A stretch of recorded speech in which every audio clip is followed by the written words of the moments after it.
Hey guys, what's up, and welcome to another episode of the Stella Herself podcast. Thank you so much for tuning in this week, and thank you for all the support, especially on my new Instagram account at Stella Podcast. I finally made a specific account for the podcast to share clips from the podcast and quotes, different mental health tips and tricks, and just more things specifically related to the topics that I discuss on this platform rather than my everyday life. But just wanted to update you guys if you didn't know. And yeah, thank you for all the support. We're almost at 100 followers as of today, so thanks so much to everyone for supporting. And of course, don't forget to share the podcast if you enjoyed it. Take a screenshot, post it on your story, tag me, tag at Celebrate Podcast, and leave a review if you want, subscribe, all that. Let's just do a mental health check-in, okay? Because I don't feel like I'm necessarily going through it, but this week was definitely just weird. I feel like maybe it was the full moon last week. I don't know. So this is a weird time of year for a lot of people. I know the holidays especially can just bring up a lot of, I don't know, stress and unpleasant memories maybe, and maybe you have to deal with unpleasant family members, and even just the stress of like even if you don't have any of that, it can still be stressful to just like get everyone's gifts, and like maybe you're really busy. And I feel like on top of all of that, we have this new year coming up. And I know for myself, this is definitely a time of year where I'm reflecting on the past year and thinking about how I want this upcoming year to go and everything like that. And while that can be an experience I really enjoy most of the time, sometimes it is really stressful. So this seems like a sidetrack, but it's not. But book alert. I talked about this in my vlog, but I have been reading, probably by the time this podcast goes up, I'll have finished it. I'll probably finish it tonight. It is the book Ghost Lover by Lisa Taddeo. I read her novel 3 Women at the very beginning of this year, and I believe she came out with this book this year. Both of these books have a lot of themes of, I don't know, just things women go through. They're very raw and real. So 3 Women was 3 different stories about 3 different women, you know, different ages and in different phases of life going through different things. And this book is 9 short stories of different women. It's kind of hit or miss. I was talking about it in my vlog, but some of them are a little depressing. And I honestly feel like this is maybe what's put me in a bad mood. I don't know. Not that I've been in like a bad mood, but just like a weird headspace. But something in this book I really liked. I actually posted it on my IG. I took a photo of it. She said, "When a moment is upon you, the best you can do for it is imagine it in the past. Like how a whole weekend with friends will come and go, and mostly you'll be glad when everyone has gone home, but later you'll see pictures of yourselves on a boat in red and blue sweatshirts, smiling and blinking against the September suntanless sun, and you'll think, I must have been happier that day than I thought I was."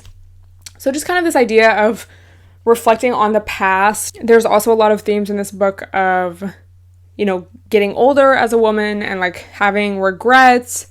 And again, it's kind of a depressing read. Like a lot of it, there are a few stories that I like and that we're enjoying to read, even maybe some that were a little darker, but they were still good. But some of them were, I just feel like were depressing. But it did definitely get me thinking just about my own life, and I think especially with the full moon as well, just really thinking about things that I need to let go of. And I've told you guys before, this is the first year where I felt, I don't want to say old, but kind of like how time is going by, and just kind of that really like full body realization that you're not going to be young forever, you're not going to even be alive forever, and you know, time keeps passing low-key faster and faster the older you get. So I've been experiencing this really weird feeling of like, oh my god, I'm getting older, like I have so many more things I want to do, but then also having anxiety, and then also like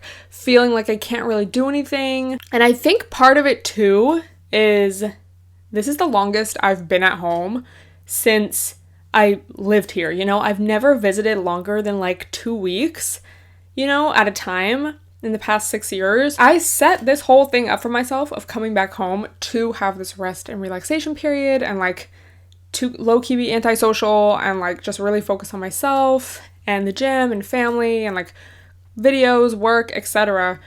And I just feel like I've kind of been feeling this like, oh my god, like I need to do something, like I need to like go somewhere. So I mean, it sounds like ridiculous when I say it out loud, which is low-key a really important part of journaling, you know? It's like My mom used to always tell me when I was little and I would have a bad dream, like, oh, just like saying your dream out loud makes it less scary.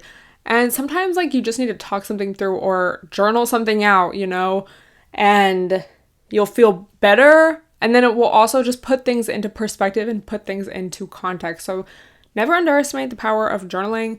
As I've, done it more and I think just learned more about mental health and like what works for me and stuff, I realize more and more how journaling is not about like, I don't know, dear diary, this is what I did today, but it's more so about the physical exercise in the moment of like, maybe you're really stressed about something or you feel just really emotional about something.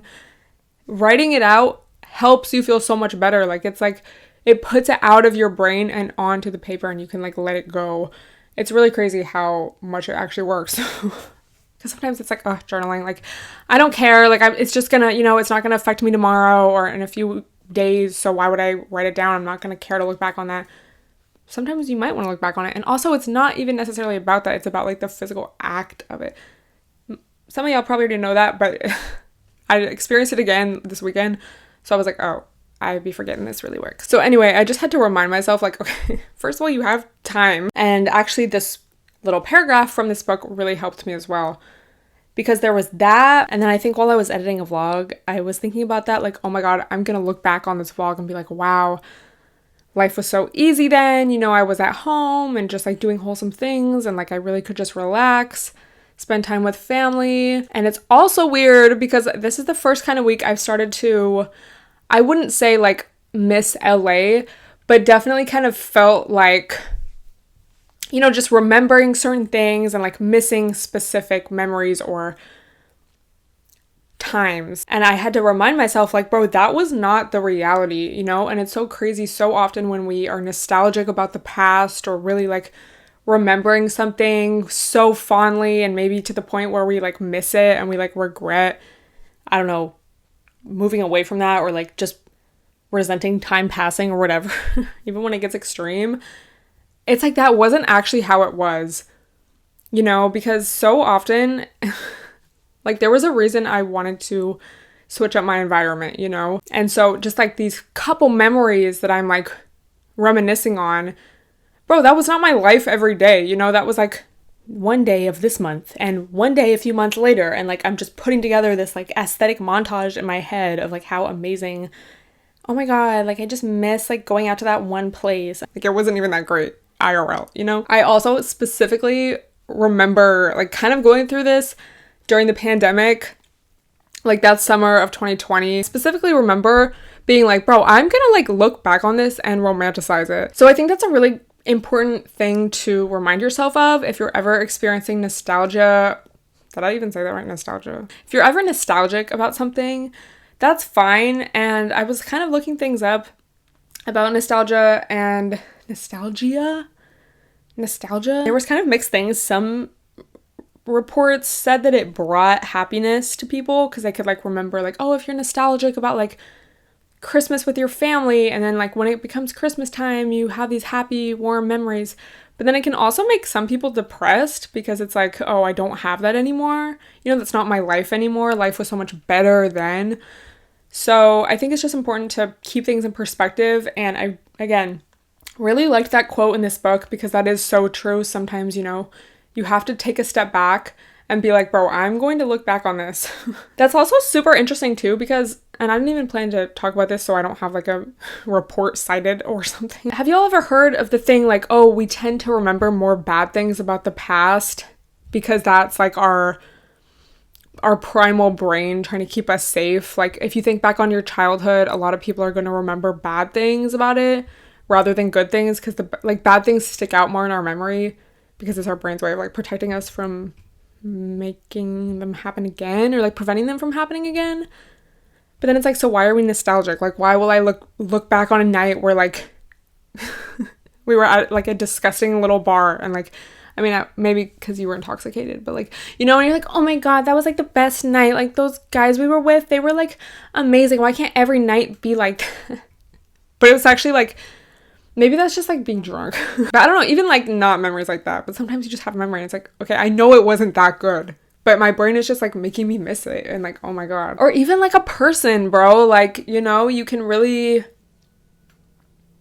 just put all of these like unrealistic, low-key delusional memories onto a person and like, oh my God, they were so amazing, like I miss them so much. And it's like, they were literally just a fuckboy Snapchatting you hey at 2 a.m. like, bro. So nostalgia, do we love it, do we hate it? Hard to say. I would say the best thing to do is be present in the moment, you know, and just, like I said a couple episodes ago, ride the waves of appreciating the good times, ride the waves of being nostalgic, and just try to remember to bring yourself back to the present moment, because that's all we have is the present. Life is a gift. That's why it's called the present, you know? We're gonna do a whole episode on like New Year's, not like New Year's resolutions, but just like New Year's vibes. Like, y'all know the vibes. But I've low-key been wanting to get back into my like law of attraction manifestation bag, because again, like this is a time that I set for myself, that I created for myself, of rest, relaxation, reconnecting with myself, with family, taking a break. And so I've really just been trying to imagine how I want, not even necessarily my life to be, I guess that, but mostly how I want to feel summer 2023, you know? And whenever I've been feeling kind of like impatient, I guess, like I feel like that happens sometimes when I'm back home. Like even when I have visited in the past, especially around this time of year, again, like the New Year's vibes, it's like, okay, like I'm gathering these ideas, and like it's like a good thing, you know, because you're resting, so you're able, or I'm able to think of ideas and like have that space to be imaginative and like plan, and you know, this is how I want things to go, or this is my new like idea for a project or whatever. Before it was like, oh my God, I need to get back to my apartment so I can make this happen. And now it's like, bro, I need this to happen. But it's like, you can't get there until you've been here, you know? So you have to like go through the process. So just getting back into my manifestation bag, my Abraham Hicks bag, and reminding myself like, and not, bro, I mean, maybe it's a toxic positivity thing, but I feel like when you have goals, this is like very helpful to achieve them. Like it really is. Imagining the feeling you want to feel once you've accomplished a goal. So this could be a financial goal. This could be like a weight, not even necessarily weight loss, but just some sort of like gym goal. Could be a weight loss goal, weight gain goal, a relationship goal, again, whatever it may be. Imagining the feeling you want to have once you achieve that, and just trying to feel it now and doing things now that bring you that feeling. So I know for me, like, bro, when I go to the gym and I have like some really just poppin' music playing and I'm like hitting those PRs, like that brings me that good feeling. So just like doing more of that. And I feel like that is really important in this time, you know, of winter, and just like, I don't know, I feel like my life is not super poppin' this time of year, you know? It's very much, again, like, it's the holidays, but just like the whole beginning of a new year, like January, February, March, I feel like is not a poppin' time. It's like a manifesting time. It's like a getting my life together time, preparing for the summer time. You have to start from here to get to there. You can't just jump to there. And doing things in your everyday routine that bring you, I don't know, fulfillment, happiness, just that certain type of feeling. I experience it as a very like warm feeling, and I just feel very one in my body, and like very, it's like that feeling of just being in the zone, you know, like you don't even realize time's passing. You just feel very like in the flow. And some days it's easier than others. My gym example, bro, sometimes I go to the gym and it fucking sucks, especially if I'm about to start my period. It is horrible. I want to get out of there. Like today, it was pretty poppin'. I felt in the zone. My music was poppin', and I just felt good. Yes, we're accomplishing our goals. I'm in the productive, inspiring, motivational time-lapse era of my life, you know? So just reminding myself of things like that really helps when I'm feeling that impatient, dissatisfied, annoyed feeling, you know? Let's say you want to get a new apartment, you want a new job, you want a partner. Doing things that align yourself with that and make you your best self, you know, the part of you that is your true self, your authentic self, not like a perfect version of yourself, but just like the part of you that is in the flow, in the zone, and like feels good. Again, that's not to say that this is like oh, like I never want to feel anything bad or whatever, because bitch, we have tools to do that. My best self, quote unquote, has the tools to get through those things, rides the waves, of life. But if I can actively make time for things that energize me, even if it's like, especially if it's like a mental energize, emotional energize, and things that put me in the zone, bring me to the present moment, like the results are going to show from that, and I just feel like this is such a good time of year to remind ourselves of that, because this is the time that's going to show, next spring, summer, so start working on that dream body, bitch. Start working on, maybe if you want to go back to school, if you want to start a new business, if you want to start your TikTok career, like now's the time to really start. Mercury retrograde is coming up as well, so maybe it's a better time for planning rather than doing, but perfect time for that. So let me know, I guess, what you do for all of that. That was like a lot, but that's just kind of things that have been on my mind the past week, things that I've been experiencing, and I'm sure a lot of you have as well. It's just that time of year. I feel like for a lot of people, we feel like this. So let me know. Something else I wanted to talk about is something that was kind of relevant to my vlog last week about being lonely. Some freaking incels found my page and were commenting things on my last video, which was about loneliness and community and how to feel less alone and, chronic loneliness versus situational and just like things like that, because bro, it's a normal fucking human emotion that everyone experiences, everyone can experience, whether it is, situational or chronic. And a way to feel less alone about it is to talk about it, because I think loneliness has such a stigma around it for men and women. If you're a lonely woman, it's like, oh, no man wants you, you're an old maid. And then if you're a lonely man, it's like, but you don't have bitches, bro, but not even romantically, just like in life, like, oh, I'm a loser with no friends. Everyone's on social media having so much fun at their Christmas parties, and I'm just like by myself. I didn't get an invite. It's a really bad feeling, So anyway, it wasn't even like crazy. I just bring it up because I think it's like an interesting topic, like not because I'm offended trying to like defend myself. Disclaimer. But this guy was like, you're an attractive woman. How could you ever feel lonely? Like, women don't experience loneliness. I think another guy had posted something that was like, I don't see how women could be lonely. They're always in packs at the mall and shopping and at bars. Like, they're always with each other. This is the thing. Loneliness is an emotion, It's something we experience internally. So you could be surrounded by people, as a woman. I could have all these different men around me. I could have all these different women around me as well, all these friends. That doesn't mean you don't experience loneliness, So that's the first thing.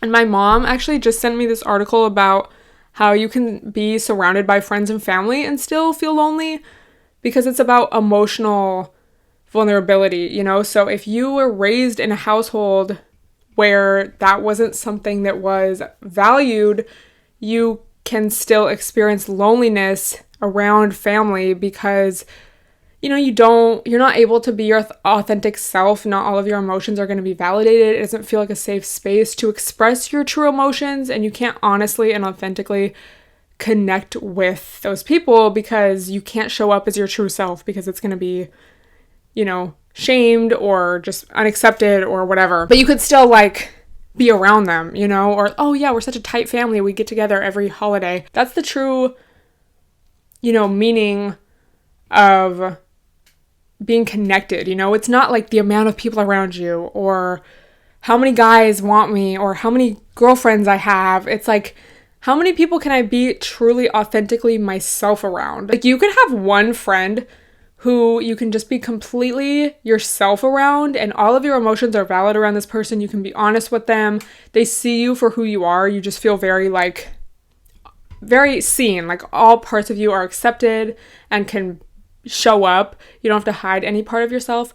And you could feel way less lonely than a bitch who has like a million friends, a million guys that want her, whatever. Because again, it's not about like the amount of people.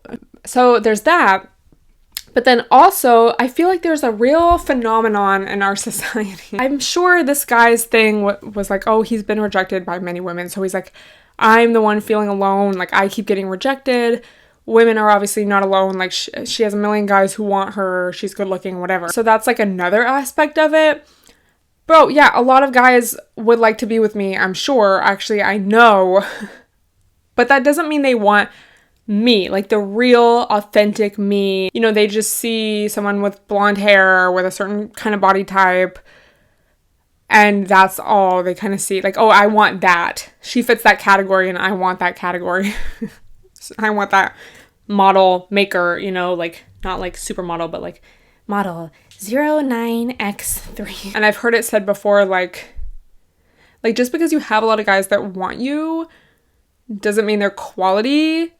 And I feel like it's so easy to feel so lonely in that, because you, like, yeah, all these guys want you, pursue you, but like, they're not pursuing you for you. You're not feeling seen. Most of these guys are not willing to or want to be emotionally vulnerable with you. They only want to be with you.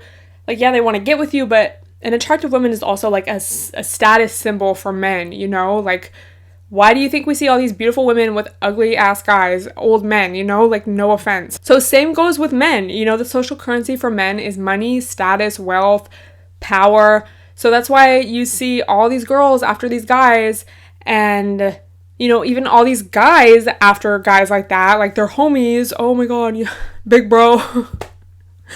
Because that's a status symbol. That's like what everyone wants. Every man wants to be like that because that's what's valued in our society. Most women want to be attractive. You know, we all try to fit into these beauty ideals somewhat, to some degree, some more than others, because that is what is going to get us places. That's what's going to be accepted. We're going to, you know, have more opportunities if we present ourselves a certain way. And so you can feel very lonely in that, in either one, because people don't want you, or people don't see you, and actually for the real you. So it all comes down to being seen for your true self and emotional vulnerability, and I think values, you know, it's like, what do you value in a person? Loneliness is a natural human emotion and experience, you know. I don't really think there's a way to avoid it. Like, obviously there's different degrees of it, but I think, you know, you're probably going to feel lonely at least once in your life, even if you have like a good support system and like whatever, you know. So the more we can be emotionally mature and available and responsible ourselves, the more likely we are to foster those kind of relationships and feel less lonely and experience less loneliness and feel more connected and ourselves and supported, because we will be getting that back, and we will be able to recognize when we're not getting that back, you know, and when people are not wanting us or seeing us for who we really are. Take that, random man. No, but I just wanted to touch on that because I do think, you know, I just feel like it needs to be said, bro. I think a lot of men do experience loneliness because that's not, like, being emotionally vulnerable is not something that is valued in our society, especially for men. And so a lot of men, like, their friendships are pretty shallow, and like, they just don't really talk about anything, you know, deep like that with their friends. Like, you know, the memes where it's like, my husband went to see his friends and I'm asking him all these questions, like, oh, when is their baby due? I don't know. What happened with so-and-so? I don't know. It was like, what did you guys even talk about? It's not like women are inherently more, like, apt to being emotionally vulnerable. Those are things we have to learn, you know. Communion by Bell Hooks does a really good job of explaining that, you know, like, women are not inherently more nurturing or emotional or, like, in tune with our emotions. Like, that's something, or, like, more able to love, you know, like, that is something we have to learn as well. And there's a lot of women who are really emotionally immature in the world as well, you know. It is more societally accepted for women to express emotions and, like, to be interested in mental health and, like, I don't know, wellness and things like that. So I feel like it is easier for us to access it and access the information and, like, practice it. But even that, no, like, what was I reading? It was probably a Bell Hooks book, but where she was talking about the more she healed herself and worked on herself and became stronger and, you know, whatever, the less people really liked her, because, you know, it's easier to like somebody when you feel bad for them. Or, like, she gave an example of, was it at a university or something, like the female professor is like, oh my god, they're so strong and successful, it's so sad they're also an alcoholic and they don't know how to deal with their problems, and they're like, it's like tragic, and it's like, oh, we can feel bad for them. But when someone's like emotionally mature, strong, knows how to deal with shit, it's like it can be kind of intimidating to someone who's not that, or not aligned with that, or doesn't want to face their own inner demons, let's be real. And I feel like that's so true in relationships as well. Like, maybe you're one of them, but the girls that just always have a boyfriend, and they're always like, it's just that vibe of a girl who's always like going through some kind of crisis, and like, oh my god, like she needs that man to come and save her. Like, men eat that shit up. Just on that whole subject too, like someone tweeted once, like, how much healing can you really do in a society that does not support things? Like, our society's fucked, so how much healing can we really, like, what is the maximum amount of healing that we can realistically do under these conditions? And that's not like an excuse to not work on yourself or like get through shit or try to like heal. It's also true, ignorance is bliss. So like, sometimes I wish I just didn't know anything, and like I could just live life and be a dumb bitch and be like fucked over by a guy and like wonder why, and then like move on to the next one, and like not have to reflect or think about it, but like like I know too much. So anyway, I would love to hear your thoughts on any of that as well. And if you have any good reads for me, whether they be a law of attraction book, I kind of want to get, again, like back in my manifestation bag. So if you have a good book recommendation that I have not talked about, let me know. And also, if you have any good feminist theory books, let me know as well, because I'm always down to, be more depressed. So I wish I didn't know. Instead, I know. Anyway, my family just got home from walking the dog, so I'm gonna go see what they're up to. But let me know what you want me to talk about in next week's episode. Don't forget to follow the new IG account, join the Discord, and share this podcast if you enjoyed it. Comment down below, like it, etc. And I will talk to you guys in the next episode. Love you guys. Bye, everyone.